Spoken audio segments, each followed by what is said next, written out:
అధ్యాయము 5వ వచనం వాక్యం చూసుకుందాం. 2:5. క్రీస్తు యేసునకు కలిగిన ఈ మనస్సు మీరు కూడా కలిగి ఉండండి. దేవునికి స్తోత్రం.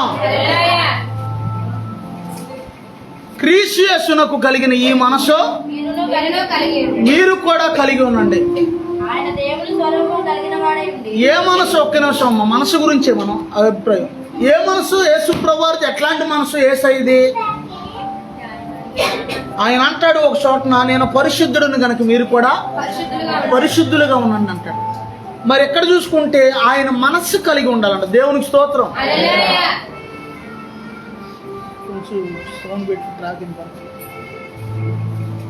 ఆయన మనస్సు కలిగి ఉండాలంటే యేసయ్య మనస్సు. దేవునికి స్తోత్రం.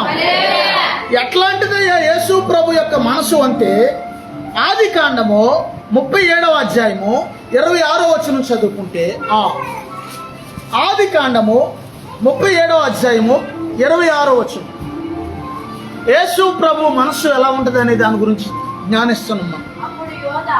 అప్పుడు యోధా, మనము మన సహోదరుని చంపి వాని మరణమును దాచిపెట్టిన ఎడల ఏమి ప్రయోజనమో? ఈ ఇస్మాయేలీకు అమ్మి వేద్దాం అని అనుకుంటున్నారంటే వీళ్ళు. ఇస్మాయేలీలేనా? దేవునికి స్తోత్రం.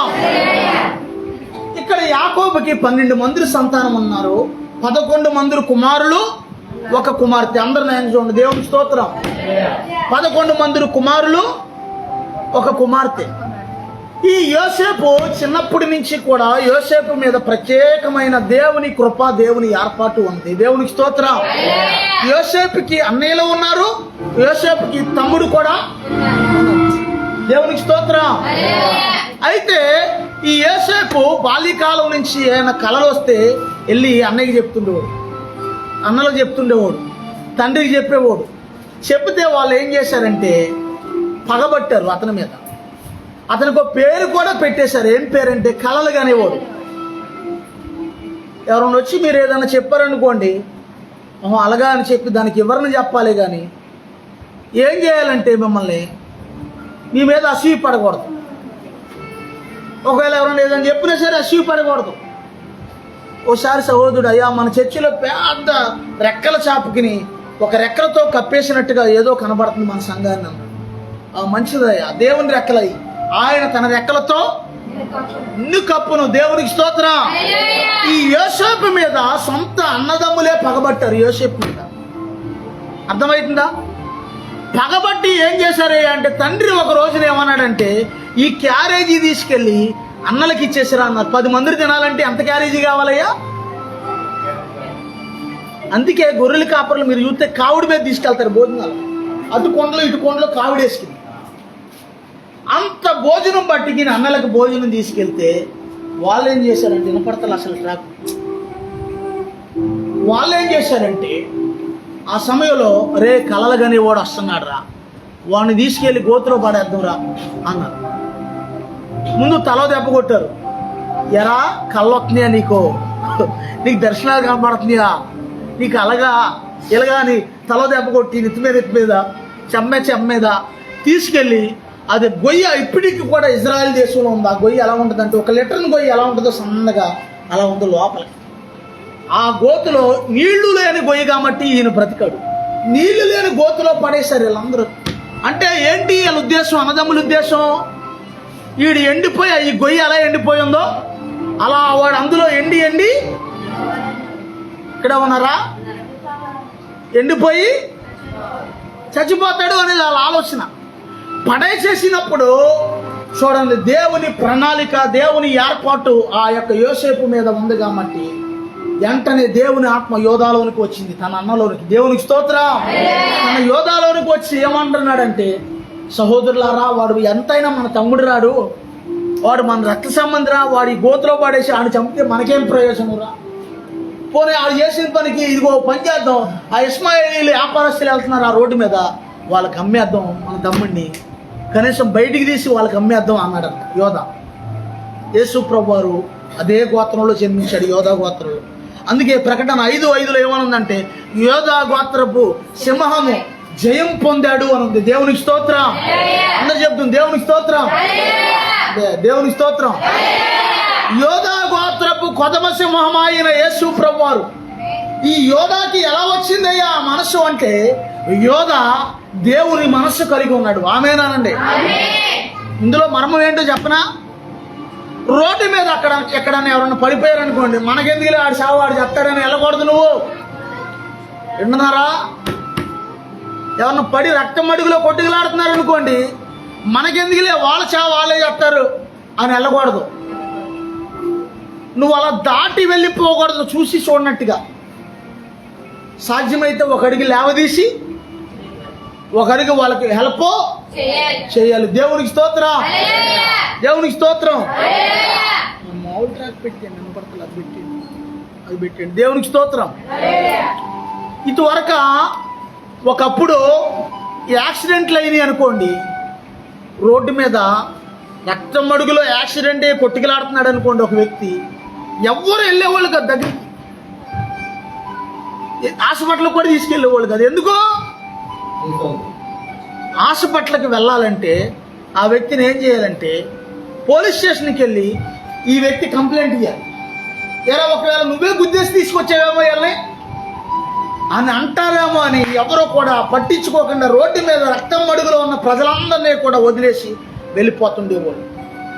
దేవుని మనసు కలిగిన వాళ్ళు, దేవుని బిడ్డలైన వారు అధికారంలోకి వచ్చినప్పుడు ఒకప్పుడు వాళ్ళు ఏం చేశారంటే, వాళ్ళు అందరూ దేవుని బిడ్డలే, వాళ్ళు అన్యులైనా సరే వాళ్ళు కూడా దేవుని బిడ్డలే.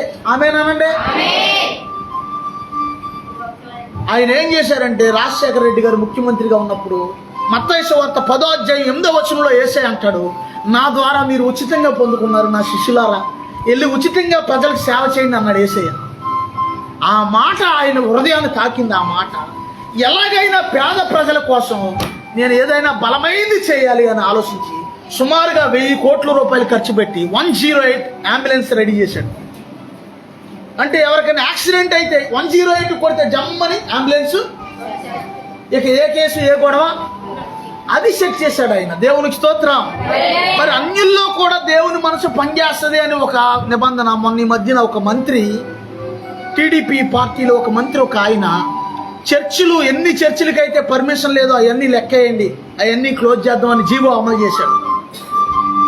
ఈలోపు వెంటనే కొంతమంది క్రైస్తవులు, దేవుని బిడ్డలు, పెద్ద పెద్దోళ్ళు, అధికారంలో ఉన్న క్రైస్తవులు వెంటనే చంద్రబాబు నాయుడు గారి దగ్గరికి వెళ్ళారంట. వెళ్ళి అయ్యా మనకు ఓట్లేసిన వాళ్ళలో క్రైస్తవులు కూడా ఉన్నారండి, ఇది కొత్త కాదండి ఇది అనేసరికి వెంటనే చంద్రబాబు నాయుడు గారు ఆయన ఆ జీవో రద్దు చేసేసాడు. అంత వెంటనే ఆపేయండి. ఒక్కరోజే జీవో వచ్చింది, ఒక్క రోజులోనే. అంటే ఇప్పుడు చంద్రబాబు నాయుడు గారిలో కూడా ఏముంది? అర్థమైందా? అధికారం ఎవరిది ఉన్నా సరే అక్కడ దేవుడు వాళ్ళని కంట్రోల్ చేస్తుంటాడు, దేవుడు నడిపిస్తాడు. అక్కడ ఎవరున్నా సరే అధికారంలో జగన్ గారే ఉన్నా లేకపోతే చంద్రబాబు నాయుడు గారే ఉన్నా, ఎవరున్నా సరే మన దేవుడు ఏం చేస్తాడు? ఎందుకంటే క్రైస్తవులు ప్రపంచవ్యాప్తంగా ఉన్న ప్రజలందరి కోసం ప్రార్థన చేస్తారు, అధికారుల కొరకు ప్రార్థన చేస్తారు, నాయకుల కొరకు ప్రార్థన చేస్తారు, మంత్రుల కొరకు ప్రార్థన చేస్తారు. దేవునికి స్తోత్రం. ఒకప్పుడు అలాగే యాక్సిడెంట్ అయినప్పుడు అందరినీ వదిలేసి వెళ్ళిపోయేవాళ్ళు, కానీ ఈ రోజున ఆ బాధ లేదు. నువ్వు చూస్తా చూస్తా దేవుని బిడ్డమైన నీవు, ఆమేనానండి, యేసుక్రీస్తు రక్తంలో కడగబడింది నీవు, ఆపదలో చూస్తా చూస్తా మనిషిని విడిచిపెట్టి వెళ్ళిపోకూడదు. గుర్తుంచుకోండి, ఇది గుర్తుంచుకోండి. దేవునికి స్తోత్రం. అర్థమవుతుందా? ఏనండి అమ్మా, ఏనంటే డిస్టర్బెన్స్ చేయడం, కూర్చోవచ్చు, వచ్చి దేవునికి స్తోత్రం. దేవుని బిడ్డమైన నీవు ఎలా ఉండాలంటే జాగ్రత్తగా ఉండాలి. దేవునికి స్తోత్రం. వచ్చే దేవునికి స్తోత్రం. అర్థమవుతుందా? యోధాలోకి ఏ మనసు వచ్చింది? దేవుని మనసు ఉందంటారా? ఆ మనసు ఈ దినాల్లో మనుషుల్లో.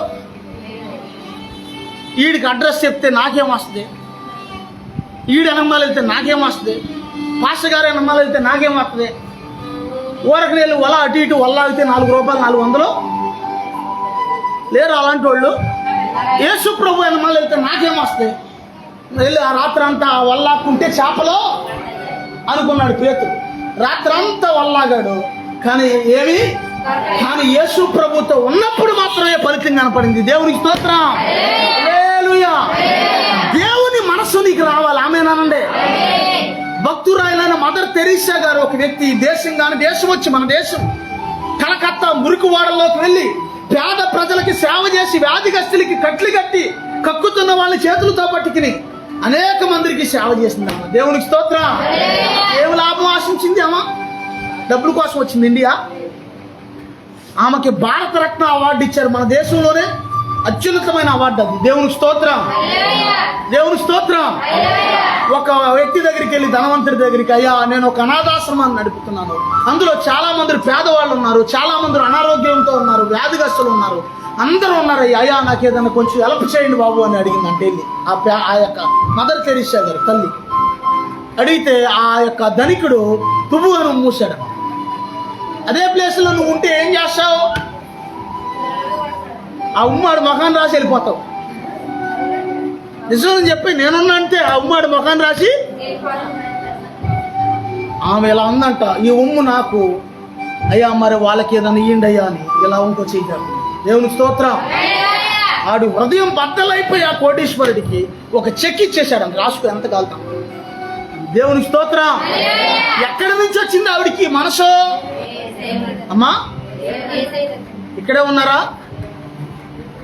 నువ్వు దేవునికి సేవ. మత్తయి సువార్త 10వ అధ్యాయం 8వ వచనంలో దేవుడు చెప్పింది, ఆ రోగులను స్వస్థపరచుడి, అది అలా ఉండాలా? చనిపోయిన వారిని లేపండి, కుష్ఠు రోగును శుద్ధిలుగా చేయండి, దయ్యములను వెళ్ళగొట్టండి. ఉచితంగా పొందారు కాబట్టి ఉచితంగా చేయమన్నాడు యేసయ్య. దేవునికి స్తోత్రం. అమ్మ నీకు దెయ్యం పట్టిందా? ఇడిపిస్తాను. ఎంత ఇస్తావు? నీకు జబ్బు వచ్చిందా? ప్రార్థన చేస్తాను నీకోసం 2-3 రోజులు ఉపవాసం ఉండి ఎంత ఇస్తావు? ఇక్కడే ఉన్నారా? ఇదిగా ఉన్న అందరూ ఎంత ఇస్తావు? నీ సమస్య వచ్చిందా?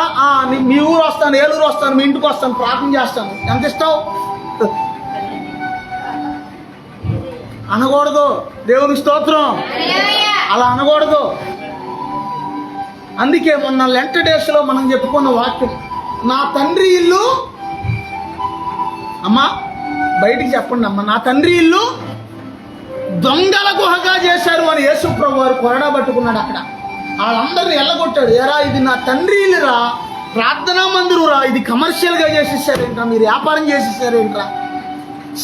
సేవలాగే చేయాలి, వ్యాపారంలా చేయకూడదు. ఎన్నన్నా రెడీ చూడండి, నా ఎంత చూడండి పవర్ రిలీజ్ అయింది. దేవునికి స్తోత్రం. నా ముఖం ఎంత చూడండి, ముఖం దించుకుంటే మీకేమి రాదు. ఇటు చూడండి. దేవునికి స్తోత్రం. నా తండ్రి ఇల్లు వ్యాపార ఇల్లుగా చేయకూడదు అన్నాడు యేసయ్య. దేవునికి స్తోత్రం. రాగింపాడు వెళ్ళి వచ్చాను వాక్యం చెప్పడానికి. ఎంత వస్తాయి అంటావు? అసరాపేట వెళ్తున్నాను, ఎంత వస్తాయి అంటావు? మరలగూడెం వెళ్తున్నాను, ఎంత వస్తాయి అంటావు? అలాంటి సైతాను ఆలోచనలు ఎప్పుడు పెట్టుకోకూడదు. దేవుని స్తోత్రం. చెప్తే నమ్మరు. కొన్ని చోట్ల ఇక్కడ ఒక్క చోటను మేలు సంఘంలో తప్పితే వేరే సంఘాల్లో నేను కానుకలు కూడా పట్టను. కేవలం వెళ్తాను, వాక్యం చెప్తాను, వచ్చేస్తాను. కారణం ఏంటి తెలుసా? చెప్పనా? ఇక్కడ ఉన్నారా? కారణం మీరు తెలుసుకోవాలి. ఒకప్పుడు మా ఫ్రెండ్ ఒక ఆయన పాస్టర్ గారు, వాళ్ళ విశ్వాసం ఒక ఆమె పెద్ద ఆమె చనిపోతే అయ్యారు మీరు కూడా రండి సమాధి కార్యక్రమం చేద్దాం, మా విశ్వాసి చనిపోయింది అని చెప్పాడు పాస్టర్ గారు. నేను వెళ్ళి పగలంతమానం అక్కడ ఉండి ఆయనతో పాటుగా సమాధి కార్యక్రమం చేసి అంతా అవజేసి ₹1 బిళ్ళ కూడా నేను తీసుకోకండి ఇంటికి వచ్చాను. ఆ సమయంలో ఇంటికి వచ్చి రానిగానే ఒక ఆమె, అయ్యగారు ఇదిగోండి డబ్బులు పడిన అమ్మఒడి డబ్బులని ఒక ₹1000 కానికిచ్చింది. ఇక్కడ ఒక ఆమె, అదేంటి నేను డ్యూటీ ఎక్కడ చేస్తే దేవుడి జీతం వేరే చోట నుంచి. అప్పుడు నాకు అర్థమైంది, అమ్మ దేవుని పని ఎప్పుడైనా అసలు పని దొరికితే చాలు, దేవుని పని దొరికితే చాలు, అది చేస్తే చాలు, డబ్బులు కాదు మనకి. అందుకే సేవని కమర్షియల్గా చూడకూడదు. అర్థమవుతుందా? ఈ పాస్టర్ గారి దగ్గరికి వెళ్తే మనకేం వస్తుంది? కందిపప్పు లేదు ఈయన దగ్గర, దుప్పట్లు లేవు, దొడ్లు కట్టించరు. వేరే చోట్లకి వెళ్తే దొడ్లు కట్టిస్తారు, వేరే చోట్లకి వెళ్తే దుప్పట్లు కొంటారు, వేరే చోట్లకి వెళ్తే కందిపప్పు ఇస్తారు. ఏమంటారు వాళ్ళు? అరే అన్నీ ఇస్తారు, అవి కూడా వాళ్ళు అలాగే తిడతారు కదా. దేవుని స్తోత్రం. ఎందుకని ఉపయోగం ఏముంది అది? ఇంతకని అసలు అంత కాలంలో అసలు ఏమి లేకుండా ఉన్నవాళ్ళు ఉన్నారా? కనుగొప్పు లేకుండా ఒకప్పుడు లేరు, ఇప్పుడు ఉన్నారా? దేవుణ్ణి దేవుడిగా నువ్వు వెంబడించాలి. కమర్షియల్గా నీ మైండ్ మారకూడదు. దేవుని స్తోత్రం. ఉచితంగా చేయమన్నాడు దేవుడు సేవ, కమర్షియల్గా చేయకూడదు సేవ. దేవుని స్తోత్రం. చర్చికి వస్తే నాకేం వస్తుంది, లేదా పాస్టర్ గారు అన్నమా వెళ్తే నాకేం వస్తుంది? కమర్షియల్గా డబ్బు కోసం నువ్వు ఎంతకాలం నిలబడతావు? డబ్బు కోసం ధనవనమాల పరిగెత్తిన వాళ్ళందరూ కూడా నశించిపోయారు. బైబిల్లో గెహజీ నాశనం అయిపోయాడు, అననీయ సప్పీరా, తర్వాత ఇంకొకడు ఎవడో ఆకాను. ధనం కోసం పరిగెట్టుకో, దేవుడి కోసం పరిగెట్టు. Run for Jesus. దేవునికి స్తోత్రం. యేసు ప్రభు కోసం పరిగెట్టు. వినండి, యేసు ప్రభు కోసం పరిగెట్టు. డబ్బుల కోసం పరిగెట్టావు అనుకోండి, ఆ డబ్బులు నీకు చాలవో, లేనిపోని శాపం వస్తుంది కానీ ఏమీ రాదు. దేవునికి స్తోత్రం.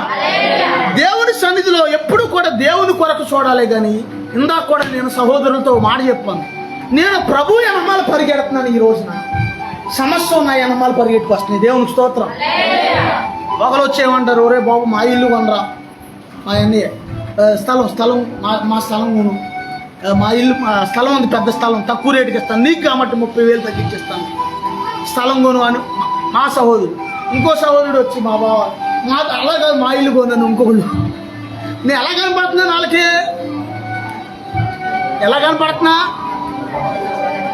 అలా కనపడుతూ కూడా మంచిదే. ఒరే నా దగ్గర డబ్బులు లేవురా బాబు, నా మాట ఎండరా, డబ్బులు లేవురా నా దగ్గర అని అంటే వాళ్ళు ఏమనుకుంటున్నారు, మొత్తానికి మా తమ్ముడు ఏదో అమ్మేసి ఉంటాడు, డబ్బులు బాగా ఉండుంటాయి అనుకుంటున్నారు. అమ్మితే తెలియకుండా ఉంటుందా? అసలు లేవురా బాబు నా దగ్గర అని అంటే ఏంట్రే. కానీ వాస్తవం చెప్తున్నాను, నేను ప్రభువు వెనక పరిగెడుతున్నాక సమస్య నా వెనక పరిగెట్టుకొస్తుంది. దేవుని స్తోత్రం. ఈ రోజున ధనవాదు వస్తుంది, రప్పిస్తాడు దేవుడు. దేవుని స్తోత్రం. నా విశ్వాసం ఏంటంటే, ఒకవేళ ఏమీ లేకపోయినా ప్రభు వైపు చూస్తాను, ప్రభువా సహాయం పంపించిన ఆయన అని ప్రభువుని అడుగుతాను. దేవునికి స్తోత్రం. అర్థమవుతుందా నీకు? ఉచితంగా నువ్వు పొందుకుని ఉచితంగా చేయాలి. దేవునికి స్తోత్రం. దేవుని సేవ కమర్షియల్గా చేయకూడదు. సేవకుడైనా విశ్వాస అయినా సరే ఒళ్ళు దగ్గర ఎట్టుకుని దేవుని దగ్గర జాగ్రత్తగా ఉండాలి. దేవునికి స్తోత్రం. అందరు చెప్తాం దేవునికి స్తోత్రం. నాకు తెలిసిన ఫెలోషిప్ పాస్టర్ గారు ఉన్నారు. నేను 5 సంవత్సరాలు ఆయన దగ్గర అసిస్టెంట్ సేవకుడిగా ఉన్నాను. 5 సంవత్సరాలు. ఏనండి జాగ్రత్తగా నేను ఆయన అన్నమాల పరిచయానికి తిరుగుతుంటే పాస్టర్ గారు అన్నమాల ఇక్కడ పాస్టర్ గారు నేను మా పిల్లలు కారము ఉప్పు నూనె వేసుకు తినేవాళ్ళు అన్నం ఇంట్లో. అర్థమవుతుందా? ఎప్పుడూ ఆయన ఒక రూపాయి ఇవ్వలేదు నాకు. 5 సంవత్సరాలు పరిచర్యకి దేవుని కోసం తిరిగాను. దేవుడు నన్ను మోసం చేశాడా? దేవుడు నన్ను విడిచిపెట్టాడా?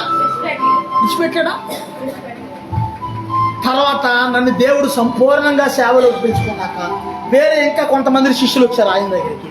నెక్స్ట్ వచ్చిన వాళ్ళు ఎలాంటి వాళ్ళు వచ్చారంటే, ఈయన దగ్గర సహాయం పొందుకున్నంతకాలం, ఇచ్చినంతకాలం అయ్యగారు మా అయ్యగారు అనేవాళ్ళు. ఎప్పుడైతే ఈయన డబ్బులు ఇవ్వడం ఆపేసేవాడు, వాళ్ళ ఇంటికాడ ఉండేవాడు. అసలు అయ్యగారి దగ్గరికి వచ్చేవాడు కాదు, ప్రార్థనకు వచ్చేవాడు కాదు. ఎంతకాలం ఇస్తాడు ఒక మనిషికి? ఇక్కడ ఉన్నారా? చివరికి ఒక రోజున మొన్న ఈ మధ్యన మేము ప్రార్థనకి వెళ్తుంటే అక్కడ రోడ్డు దగ్గర ఉన్నాడు. ముఖమంతా పీక్కిపోయి ఉంది అతను ఈ మధ్యన ప్రార్థనకు కూడా వెళ్తలేదని తెలిసింది. ముఖమంతా పీక్కిపోయి ఉన్నాడు, లోకానుసారంగా ఉన్నాడు మనిషి. కారణం ఏంటంటే, నువ్వు డబ్బులు ఇస్తారని దేవుణ్ణి వెంబడించావు అనుకో, డబ్బులు ఇస్తారనో, కందిపప్పు ఇస్తారనో, దుప్పట్లు ఇస్తారనో, వీటి కోసం వెళ్ళావు అనుకోండి, ఏనండి జాగ్రత్తగా నీ భక్తి అంతా కూడా శూన్యం. అది ప్రభువుని ఎలా వెంబడించాలి? నిన్నే చెప్పాను నేను వాక్యంలో. యేసు ప్రభు వారు 3 ఆశీర్వాదాలు ఇవ్వడానికి మన కోసం వచ్చాడు ఈ లోకానికి. దేవునికి స్తోత్రం. ఏంటా 3 ఆశీర్వాదాలు? ఒకటి రక్షణ ఇవ్వడానికి, నీ పాపం నుంచి, శాపం నుంచి, అవిధేయత నుంచి, అతిక్రమం నుంచి నిన్ను విడిపించడానికి, నీకు రక్షణ ఇవ్వడానికి వచ్చాడు యేసయ్య. రెండోది నిన్ను స్వస్థపరచడానికి, ఆయన పొందిన గాయముల చేత, దెబ్బల చేత నీకు స్వస్థత కలుగుతుంది. మూడోది నిన్ను ధనవంతులు చేయడానికి, ఆయన దరిద్రుడు అయ్యాడని కొరింథీ పత్రికలో ఉంది. దేవునికి స్తోత్రం. అర్థమవుతుందా? చాలా మంది ఏమంటారంటే, చాలా మంది వాక్యంలోకి వెళ్తాము అనండి. చాలా మంది ఏమంటారంటే, ఈ సబ్జెక్ట్ చెప్తాను, పాస్టర్లు చాలా ధనవంతులు అయిపోతున్నారండి, పాస్టర్లు కోటీశ్వరులు అయిపోతున్నారండి. పాస్టర్లో పేదోళ్ళు లేరా? ఆడికెందుకు ఏడుపు? ధనవంతుడు అయితే ధనవంతుడు ఎలా అవుతున్నాడు? ఒక ఆయన అంటున్నాడంట, నేను ఎప్పటి నుంచో సేవ చేస్తున్నాను, నాకు 500 వేస్తున్నారు వాళ్ళ జీతం. అది ఆడు నిన్నగాక మొన్న వచ్చాడు. వచ్చిన ఎమ్మంటే కొద్ది రోజులు సైకిల్తో తిరిగాడు, మళ్ళీ కొద్ది రోజులకి బండి కొనుక్కున్నాడు, మళ్ళీ బండి అయ్యాక మళ్ళీ కారు కొనుక్కున్నాడు. ఏంటి ఆ పాస్టర్ గారు చూస్తేనేమో అన్నీ వచ్చేసింది, నాకు చూస్తే నేను ఈ 500తోనే ఉన్నాను అని ఉసూరుమంటున్నాడు అంట పాస్టర్ గారు. కారణం ఏంటి? ఇందులో పాయింట్ చెప్పండి. నువ్వు 500 రూపాయలు జీతానికి చేసావు అక్కడ సేవ, కానీ ఆ సేవకుడు ఏమీ ఆశించుకోకుండా కడుపు గట్టికి దేవుని వైపు చూసి సేవ చేశాడు కాబట్టి దేవుడు వాడిని అంచెలంచెలుగా దీవించాడు. దేవునికి స్తోత్రం. విశ్వాస అయినా సరే, సేవకులైనా సరే, ఎవరైనా సరే దేవుని వైపు చూడడం నేర్చుకోవాలి. ఆమేనండి. అర్థమవుతుందమ్మ నేను చెప్పింది? పాస్టర్ గారు నీకేమి ఈడు? అయ్యా విన్నారా? పాస్టర్ గారు నీకేమి ఈడు? నువ్వే ఇంకా పాస్టర్ గారికి ఇవ్వాలి. రాత్రి సహోదరుడు ఒక అతను వచ్చి అన్నాడు, ఆయన మన సహోదరుడు, అయ్యారు నాకు 70,000 రూపాయలు వచ్చినాయండి, దశంభాగం ఎంత తీయాలండి అన్నాడు. మంచిదయ్యా, నీకు మంచి ఆలోచన వచ్చింది అన్నాడు. అసలు కనీసం ఆ ఆలోచన వచ్చినందుకు సంతోషమే, ఇచ్చినా ఇపోయిన ముందు దేవునికి స్తోత్రం. నువ్వు ఎందుకంటే దేవుని వైపు చూస్తే వాళ్ళు ఇవ్వచ్చు ఇవ్వకపోవచ్చు, కానీ దేవుడు ఇస్తాడు. దేవునికి స్తోత్రం. ఆ యొక్క మొదటి సమూయేలు 30వ అధ్యాయము 11వ వచనం చూసుకుంటే, మొదటి సమూయేలు 30:11.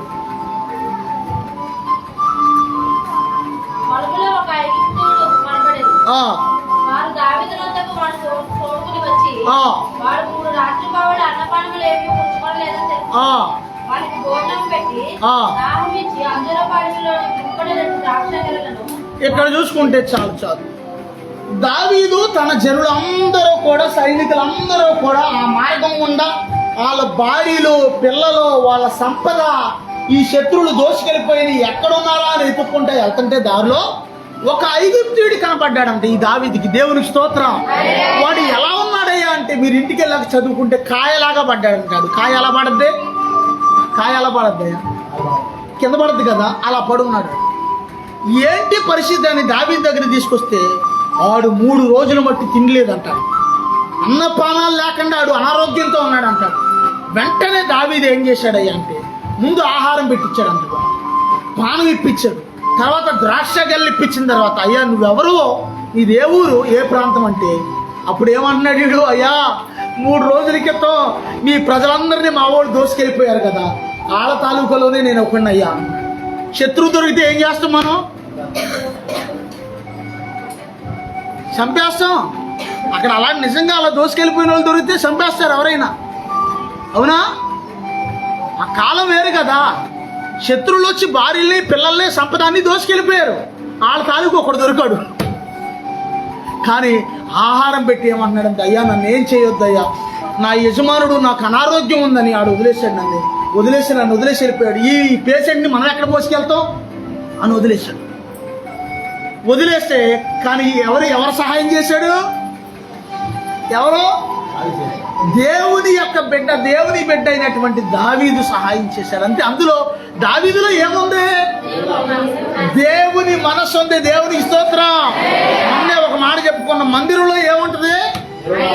మందిరంలో దేవుని కనుదృష్టి ఉంటుంది, మందిరంలో దేవుని మనస్సు ఉంటుంది. దేవునికి స్తోత్రం.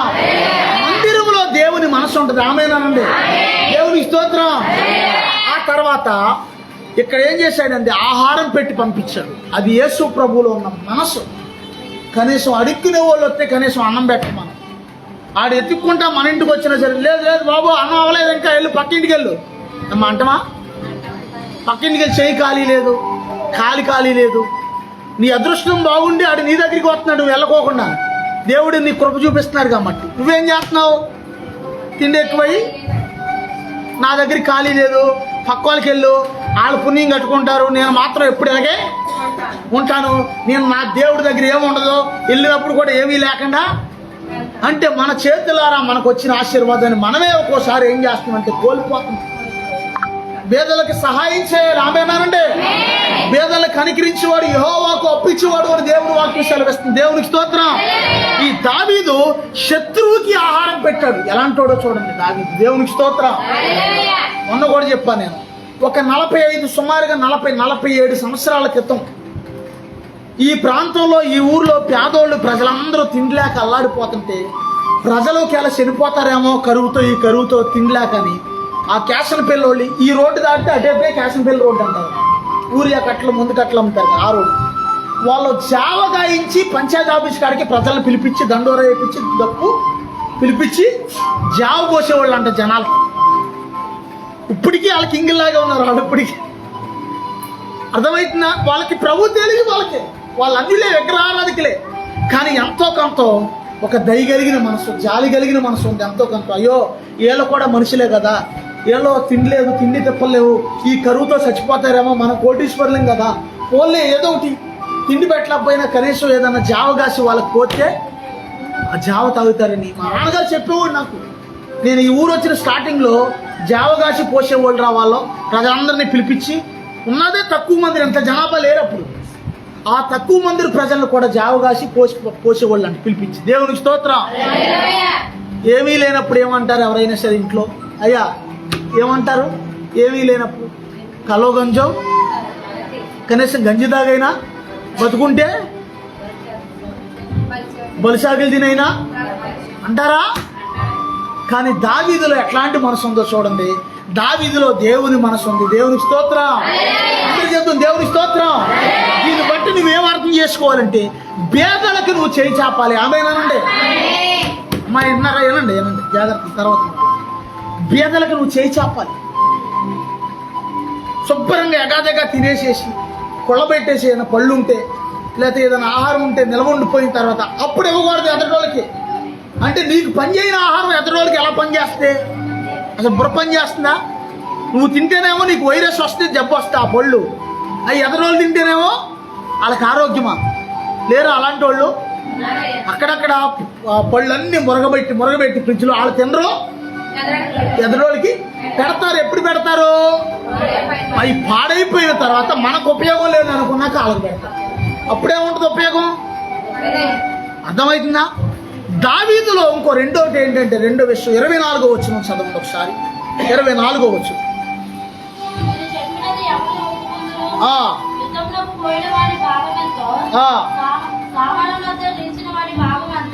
దేవునికి స్తోత్రం.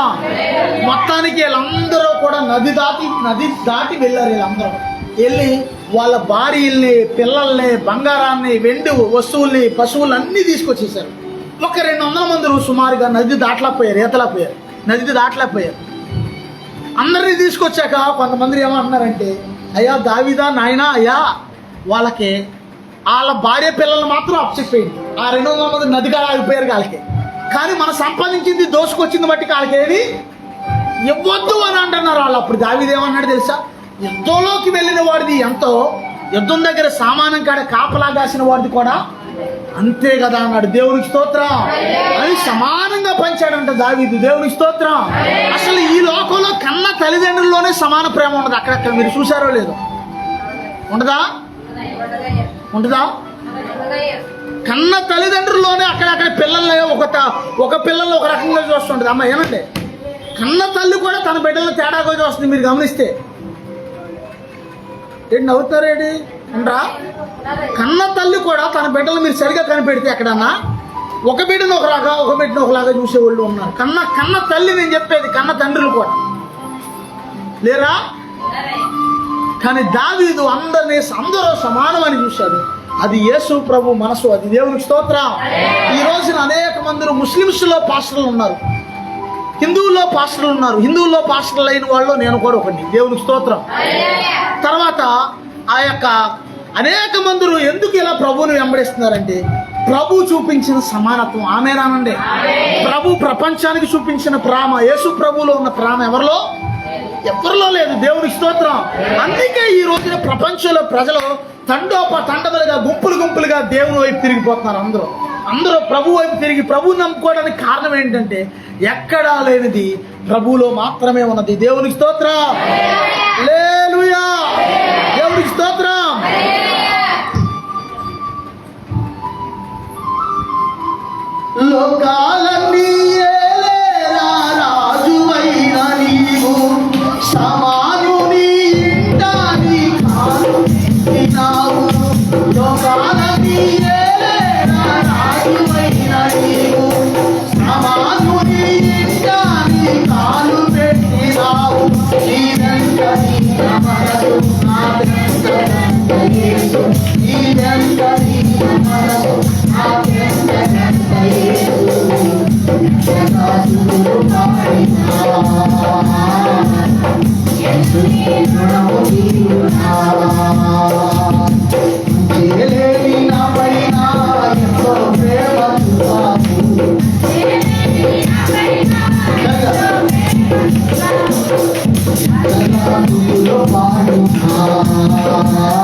వింటున్నారు ఈ రోజున? అమ్మా వినండి, వినండి జాగ్రత్తగా. అర్థమవుతుందా వాక్యం? అందరూ ఆహార విషయంలో కూడా మనం ఎదరవారికి నీకు కలిగిన దాంట్లో నుంచి సాయం చేయాలి. ఇందాక వచ్చిన పాయింట్. ఇప్పుడు చూసుకుంటే నీ కుటుంబంలో కనీసం నీ కుటుంబంలో ప్రజలను కూడా సమానంగా చూడాలి. దేవునికి స్తోత్రం. యోబు తన కుమారులతో పాటుగా కుమార్తెలకు కూడా సమాన వాటా ఇచ్చాడంట బైబిల్లో. దేవునికి స్తోత్రం. సాధారణంగా కుమార్తెలకి సమాన వాటా ఎవరు? ఎందుకంటే ఇంటి పేరు మగపిల్లోడే మోస్తారు కాబట్టి, వాళ్ళ తల్లిదండ్రులు పోయినా సరే కార్యక్రమం మగపిల్లోడే చేయాలి కాబట్టి, అందుకే కుమారుడికి కొంచెం ఎక్కువ ఆస్తి ఇస్తారు. దేవునికి స్తోత్రం. అందరు చెప్తాం దేవునికి స్తోత్రం. కానీ మామూలుగా ఉన్నప్పుడు కూడా కొంచెం సమానంగా చూసే మనసు అది దేవుల్లో ఉంది. దేవునికి స్తోత్రం. దేవునికి స్తోత్రం. తర్వాత మరో మాట చూసుకుంటే అపోస్తుల కార్యాలు 16వ అధ్యాయము 27వ వచనం చదువుకుంటే, అపోస్తుల కార్యాలు 16:27.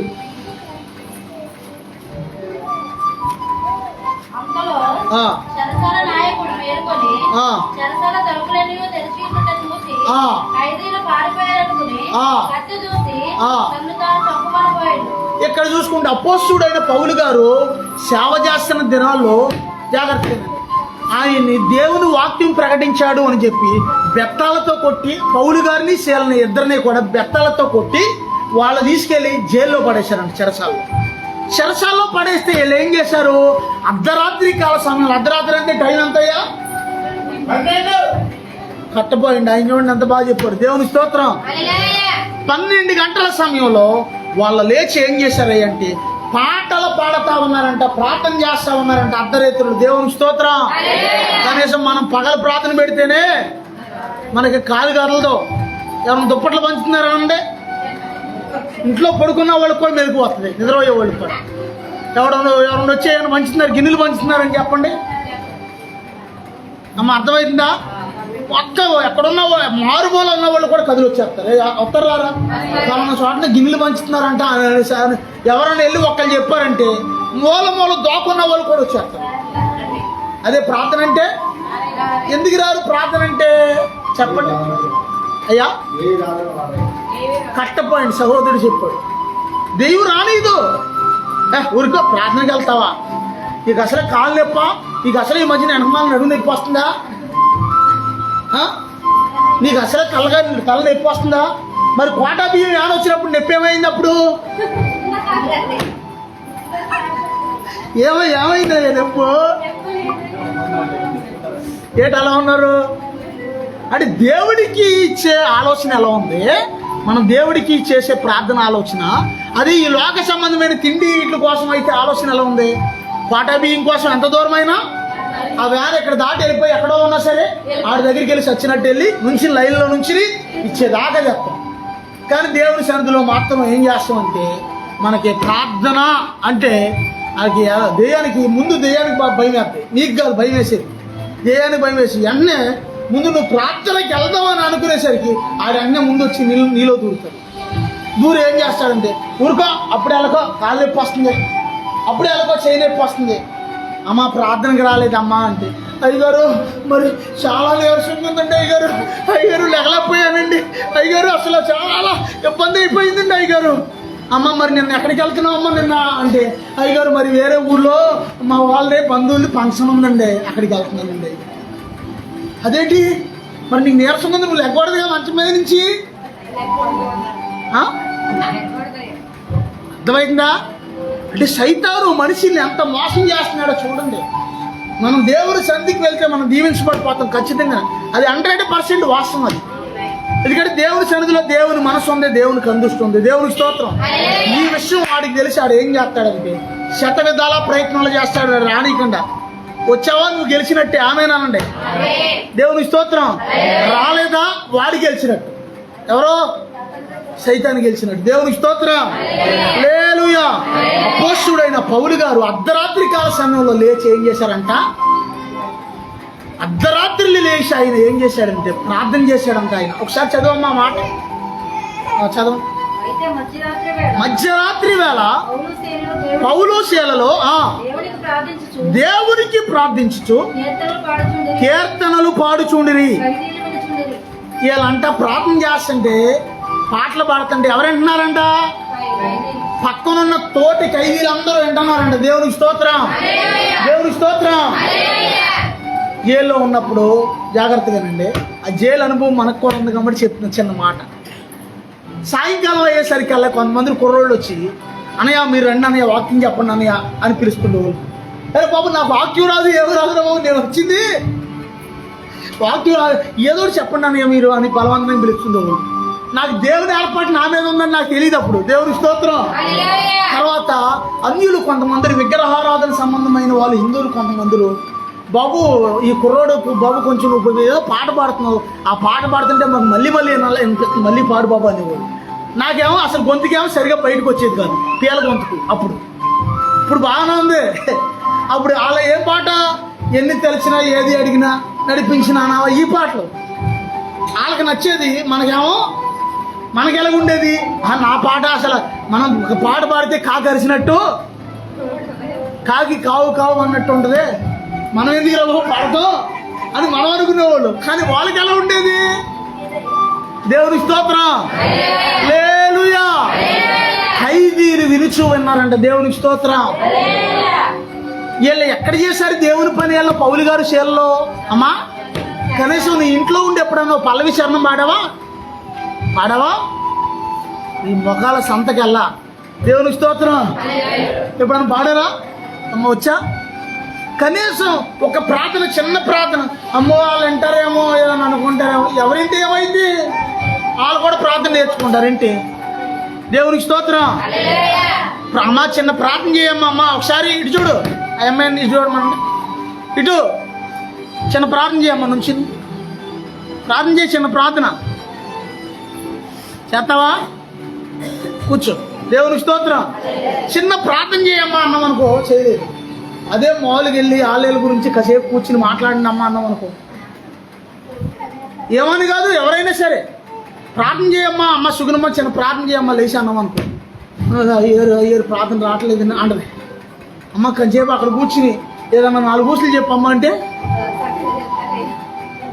పొద్దున్నుంచి మధ్యాహ్నం దాకా సాయంకాలం దాకా చర్చిలోకి మాత్రం కాలు రాదు. కానీ ఎక్కడెక్కడన్నా ఊసులు చెప్పమని వెళ్ళి అక్కడ కూర్చుని పొద్దున్నుంచి సాయంకాలం దాకా దురద చెవులు కలిగిన వాళ్ళంట దేవుని వాక్యం చెప్తుంది. అమ్మ నువ్వు కాదులే, మీరు కాదులే, కంగారు పడకండి, అలాంటి వాళ్ళు ఉన్నారు అక్కడక్కడ. దేవుని స్తోత్రం. దురద చెవులు కలిగిన వాళ్ళంట, వాళ్ళ దేవుని వాక్యం చెప్తుంది. అర్ధరాత్రులు ఆ యొక్క చెరసాల్లో ఉండి వాళ్ళు ఏం చేశారంటే ప్రార్థన చేశారు వీళ్ళు. దేవునికి స్తోత్రం, దేవునికి స్తోత్రం. నీకు దేవుడు ఆహారం ఇచ్చాడు, వస్త్రాలు ఇచ్చాడు, ఇల్లు ఇచ్చాడు, అన్నీ ఇచ్చాడు. కానీ దేవుని సన్నిధిలో ఉండి ప్రార్థన చేయడానికి మాత్రం నీకు మనసు. యుద్ధాల్లో ప్రజలు ఇల్లులు కోల్పోయి, వస్త్రాలు కోల్పోయి, వాళ్ళ పిల్లలను కోల్పోయి ఏడ్చుకుంటా ఆ యొక్క గాజా ప్రాంతంలో, ఆ యొక్క ఉక్రెయిన్ ప్రాంతంలో కడుపు చేత్తో పట్టుకుని, పిల్లల చేత్తో పట్టుకుని ఏడ్చుకుంటా, ప్రభువా నాయనా దేవుడా కనికరించాయా, అయ్యా మా బతికిలు అలా అయిపోయినాయా, మా దేశాన్ని మా ఇల్లు విడిచిపెట్టవలసి వచ్చింది, కనికరించిన ఆయన అని పరిగిలెడుతున్నారు రోడ్డు మీద ప్రజలు. కానీ మనం ఏం చేస్తున్నాం అంటే శుభ్రంగా తిని హాయిగా శుభ్రంగా తింటున్నాం, మన పనులు మనం చేసుకుంటున్నాం, వచ్చి పడుకుంటున్నాం. ఏదో తిన్నామా? ఇది కాదు జీవితం.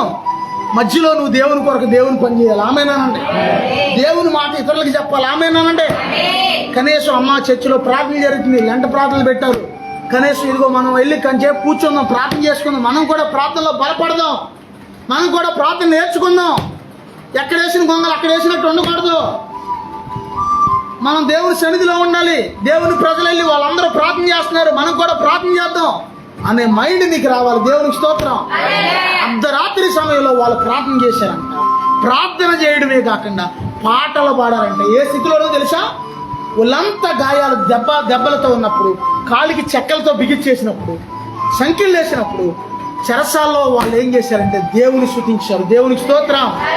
అన్నీ బాగున్నా సరే మనం దేవుని ఈ రోజున స్తుతించలేకపోతాం. ఏమీ బాగోపోయినా సరే వాళ్ళు దేవుని స్తుతించారు. అంటే చెరసాల్లో మళ్ళీ అక్కడ ఇంకోటి ఏం చేశారంటే వాళ్ళు స్తుతించినప్పుడు వెంటనే భూకంపం వచ్చింది. అక్కడ భూకంపం రాగానే ఆ గోళ్ళన్నీ పడిపోతే వెంటనే జైలర్ గారు, చెరసాల అధికారి గారు ఆ కత్తిలా బయటికి తీసుకుని వెంటనే పొడిచేసుకోపోతుంటే పౌలు గారు మాట్లాడుతున్నాడు, అయ్యలారా మేము ఎక్కడికి వెళ్ళలేదు, ఇక్కడి నుంచి పారిపోలేదు, మేము అందరం ఇక్కడే ఉన్నాము, మీరు దయచేసి ఏ హాని చేసుకోవద్దు అని లోపల నుంచి మాట్లాడుతున్నాడు. ఈయన గదిలోంచి, బంధించబడిన స్థితిలో నుంచి పౌలు గారు. ఎలా అర్థమైంది ఆయనకి? ఆయన కూడా ఒకప్పుడు గుర్రాల మీద తిరిగిన వాడే, ఆయన కూడా కత్తులు ధరించిన వాడే ఒకప్పుడు. కాబట్టి కత్తి వెంటనే లాగంగానే ఎందుకు కత్తి లాగాడని ఆ సౌండ్ బట్టి క్యాచ్ చేసేసారు. దేవునికి స్తోత్రం. అయ్యా మీరు ఏ హాని చేసుకోవద్దయ్యా, మేము ఇక్కడే ఉన్నామయ్యా, ఎక్కడికి వెళ్ళలేదయ్యా అని చెరసాల జైలర్ గారితో మాట్లాడుతున్నాడు పౌలు గారు. దేవునికి స్తోత్రం. వెంటనే ఆ మనసు ఎక్కడదంటే, జైలర్ గారు ఎవరు ఇప్పుడు పౌలు గారికి ఏమవుతాడు? ఇప్పుడు అమ్మా శత్రువుగా ఉన్నాడు. ఆయన చెరసాలలో వేశారు కదా. కానీ అలాంటి శత్రువుతో ఏమంటున్నాడంటే, ఏ హాని చేసుకోవద్దయ్యా, మేము ఎక్కడికే వెళ్ళదే, మేము ఎక్కడే ఉన్నామయ్యా అంటే వెంటనే ఆయన ఒక క్షణం ఆపేసి, అయ్యా అయ్యలారా, మీరు వెళ్ళే మార్గంలోకి నేను కూడా రావాలంటే నేనేం చేయాలయ్యా అంటే, నీవును నీ ఇంటి వారిని కూడా రక్షణ పొందండి అయ్యా అని చెప్తే అర్ధరాత్రులు బాప్టిజం తీసుకున్నారండి వాళ్ళు. జైలర్ గారి కుటుంబం చరిత్రలో కొంతమంది ఏమంటున్నారంటే, జైలర్ గారి ఇంటి దగ్గర ఒక సంఘం ఉండేదంట. అక్కడ ఆయన ఇంటి దగ్గర ఒక సంఘాన్ని కట్టేశాడంట పౌలు గారు.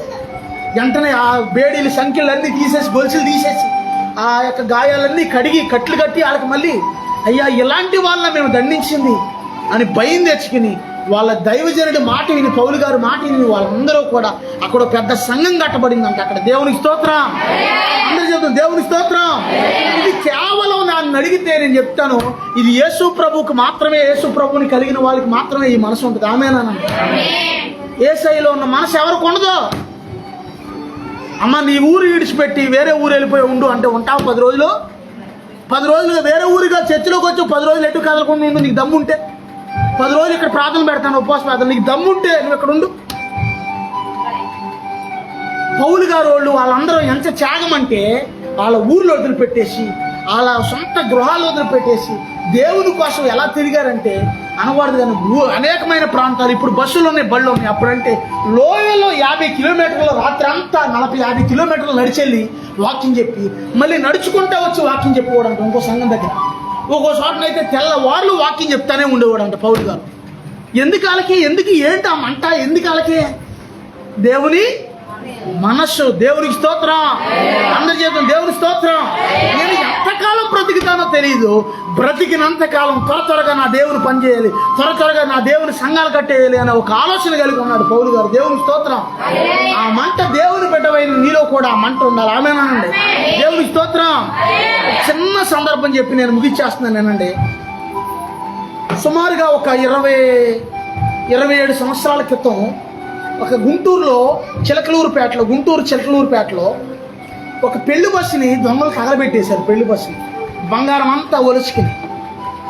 ఏ ఊర్లో అయితే దొంగలు పెళ్లి బస్సు తగలబెట్టారో అదే ఊర్లో ఇప్పుడు అనేక మంది సేవకులు లేచారు. తగలబెట్టేస్తే కొద్ది రోజులకి డ్రైవర్ గారిని ఏమన్నారంటే, డ్రైవర్ని సాక్ష్యం చెప్తాడేమో అని ఎత్తి మంటల్లో విసిరేశారంట దొంగలు. బాబు నన్ను వదిలే బాబు, నీకు దండం పెడతా అంటే వాడు ఒకవేళ సాక్ష్యం చెప్తాడేమో అని వాడిని కూడా చంపేశారు వాళ్ళు. కొద్ది రోజులకి వాళ్ళందరూ దొరికారు. వాళ్ళకి ఉరిశిక్ష పడింది. వాళ్ళని ఎక్కడ తీసుకొచ్చారంటే రాజమండ్రి సెంట్రల్ జైల్లో తీసుకొచ్చారు. మొత్తం 3 వ్యక్తులు సుమారుగా. వాళ్ళల్లో ఇప్పటికీ ఉన్నారు వాళ్ళు. అక్కడికి నేను వెళ్ళినప్పుడు వాళ్ళు కలిశారు, వాళ్ళ సాక్ష్యం చెప్పారు. వాళ్ళు ఇప్పటికీ ఉన్నారు వాళ్ళు అక్కడ. ఏంటి పరిస్థితి అంటే, వాళ్ళకి పలానా రోజున ఉరిశిక్ష కన్ఫర్మ్ అయిపోయింది. ఉరిశిక్ష పడ్డ ఖైదీకి ఆఖరి కోరిక అడుగుతారు. సినిమాల్లో చూస్తారుగా మీరు, ఆఖరి కోరిక ఏంటి అని అడుగుతారు. అడిగితే వీళ్ళు ఏమన్నారంటే, అయ్యా మేము తెలిసి తెలియక, వీళ్ళకి ప్రభు తెలియదు. అప్పటికి జైల్లోకి వచ్చాక ప్రభువు నమ్ముకున్నారు. వీళ్ళు అన్యులు, హిందువులు. జైల్లోకి వచ్చాక ప్రభువు నమ్ముకుని, అయ్యా తెలిసి తెలియక మేము డబ్బు కోసం, బంగారం కోసం ఆశపడి అనేక మందిని చంపేసాము. ఈ రోజున ప్రభు ఏంటో మాకు తెలిసింది.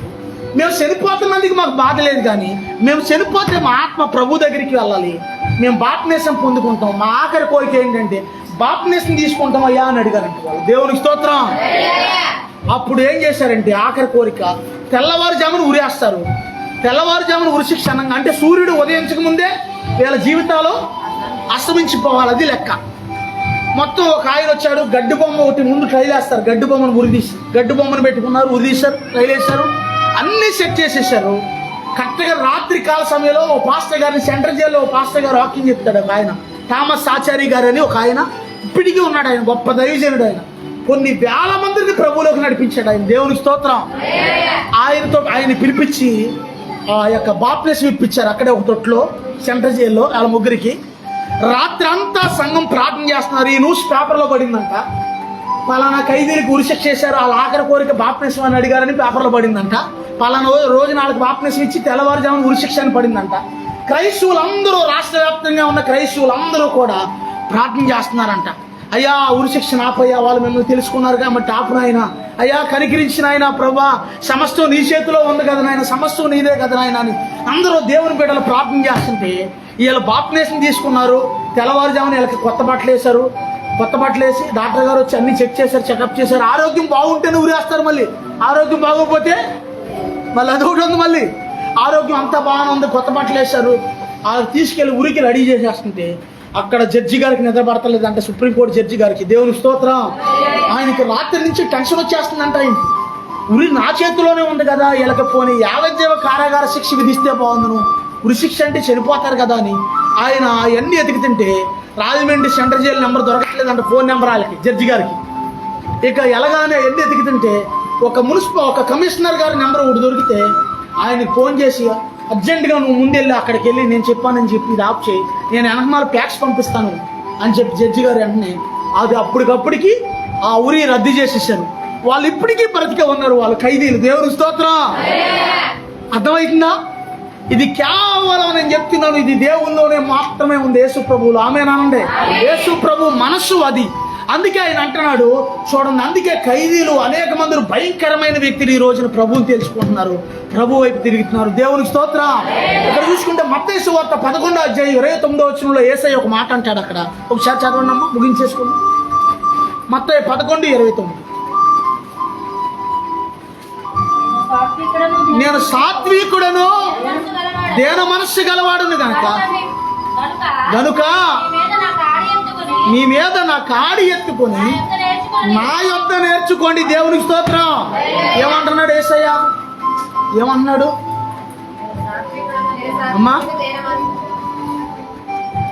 ఏమన్నాడండి? సాత్వికుడను దేన మనస్సు కలిగిన వాడిని కనుక మీరు నేర్చుకోవాలి నా దగ్గర అంటున్నాడు యేసయ్య. యేసయ్యను చూస్తే నీకు కొన్ని విషయాలు అర్థమైతే. ఆమేనండి. చాలా మంది అజ్ఞానంగా ఉండేవాళ్ళు, ఒకప్పుడు ఏం తెలియని తింగరతనం, అజ్ఞానంగా. కానీ దేవుని సన్నిధిలోకి వచ్చాక జ్ఞానం అప్పింది. ఎంత జ్ఞానం అప్పిందంటే అసలు దేవుడే మాకు అవసరం లేదు, మేముగా ఏదైనా సాధించగలదు అనే ఒక ఆలోచన వచ్చేస్తున్నాను. దేవుడు లేకుండా ఏం సాధిస్తాం అమ్మా? దేవునికి స్తోత్రం. అందుకే మనం ఎలా ఉండాలంటే దేవుని వైపు చూస్తూ, గుర్తుంచుకోండి, దేవుని సన్నిధిలో ఉన్న వాళ్ళు ఎలా దీవించబడతారంటే, అయస్కాంతం దగ్గర ఒక ఇనప ముక్క ఎలాగైతే అయస్కాంతంతో ఉంటే దాని పవర్ ఇది లాగేసుకుంటుందో, అలాగే దేవుని సన్నిధిలో ఉన్న నీవు దేవుని పవర్ పొందుకోవాలి. ఆమేనండి.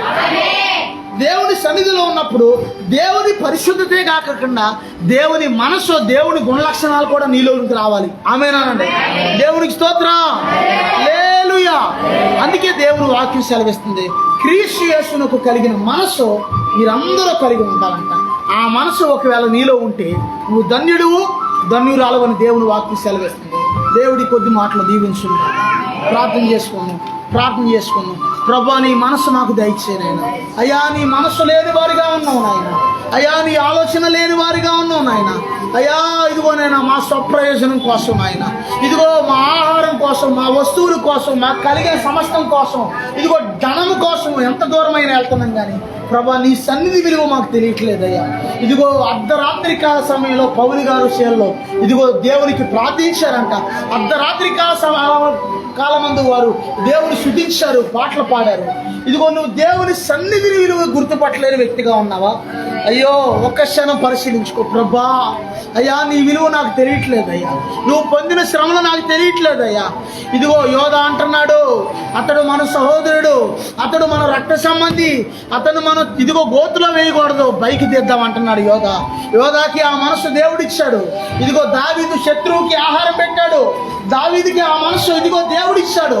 ఇదిగో తల్లి మదర్ తెరీసా ఇదిగో ఆవిడ సమస్యాన్ని ఇదిగో వేరే దేశం నుంచి మన దేశం వచ్చి మన దేశంలో ఉన్నటువంటి రోగుల కోసం, పేదల కోసం, కుష్ఠరోగుల కోసం, వ్యాధిగ్రస్తుల కోసం ఎన్నో అవమానాలు పొందింది, ఎంతో శ్రమలు పొందింది. యేసు ప్రభు ప్రేమను క్రియల్లో చూపించింది. ప్రభు సన్నిధిలో ప్రభానికి వందనాలయ్యా అని ప్రార్థన చేసుకుందాం.